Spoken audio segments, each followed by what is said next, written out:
ಇವರದ್ದು 5 ವರ್ಷಗಳ ಪ್ರೀತಿ. ಚಿನ್ನ ರನ್ನ ಅಂದ್ಕೊಂಡು ಚೆನ್ನಾಗಿಯೇ ಇದ್ರು. ಆದ್ರೆ ಹುಡುಗಿ ಯಾವಾಗ ಮದ್ವೆ ವಿಷಯ ಎತ್ತಿದ್ಲೋ ಹುಡುಗ ಕೈ ಕೊಟ್ಟಿದ್ದಾನೆ. ಇದರಿಂದ ಸಿಟ್ಟಿಗೆದ್ದ ಹೆಣ್ಮಗಳು ಹುಡುಗನ ಮನೆಯಲ್ಲೇ ಚಾಂಡ ಹೂಡಿದ್ದಾಳೆ.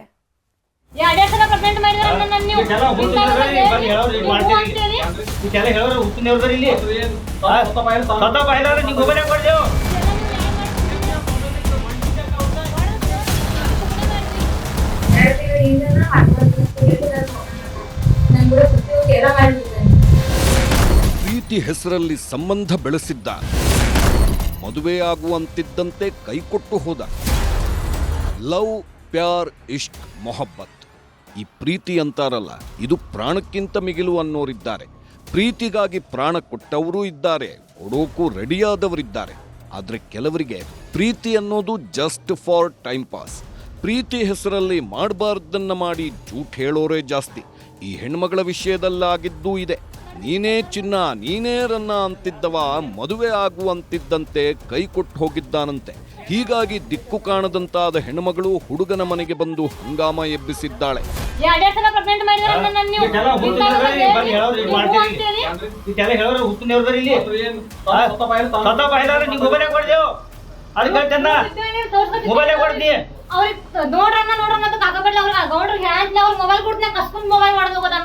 ರೊಚ್ಚಿಗೆದ್ದಿರೋ ಹೆಣ್ಮಗಳನ್ನ ನೋಡ್ತಿದ್ರೇನೆ ಗೊತ್ತಾಗುತ್ತೆ ಇಲ್ಲಿ ಆಗಬಾರದ್ದೇನೋ ಆಗಿದೆ ಅಂತ.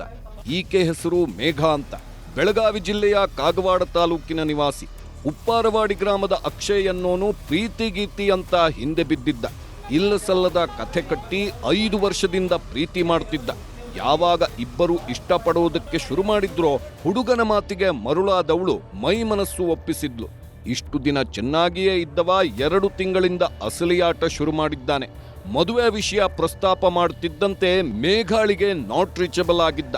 ಇದರಿಂದ ದಿಕ್ಕು ಕಾಣದಂತಾದ ಹೆಣ್ಮಗಳು ಅಕ್ಷಯ್ನ ತಂದೆಗೆ ಸುದ್ದಿ ಮುಟ್ಟಿಸಿದ್ಲು. ಆದ್ರೆ ಅವರ ಕಡೆಯಿಂದಲೂ ಯಾವುದೇ ಪ್ರತಿಕ್ರಿಯೆ ಬಂದಿರಲಿಲ್ಲ.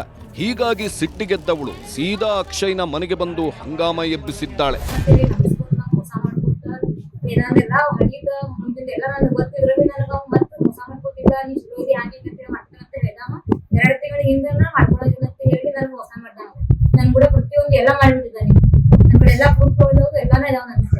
ನನಗೆ ನ್ಯಾಯ ಸಿಗೋವರೆಗೂ ಇಲ್ಲಿಂದ ಹೋಗಲ್ಲ ಅಂತ ಮೇಘ ಪಟ್ಟು ಹಿಡಿದು ಕೂತಿದ್ದಾಳೆ. ಪೊಲೀಸರು ಎಂಟ್ರಿ ಕೊಟ್ಟರು ಹೆಣ್ಣುಮಗಳು ಅಲ್ಲಿಂದ ಕದಲಲಿಲ್ಲ.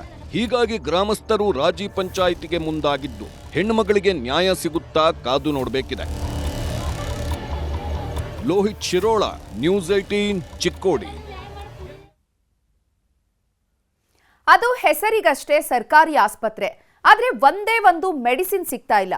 ವೈದ್ಯರು ಬರೆದುಕೊಡುವಂತಹ ಔಷಧಿಯನ್ನ ಖಾಸಗಿ ಮೆಡಿಕಲ್ಗೆ ರೆಫರ್ ಮಾಡ್ತಿದ್ದಾರೆ.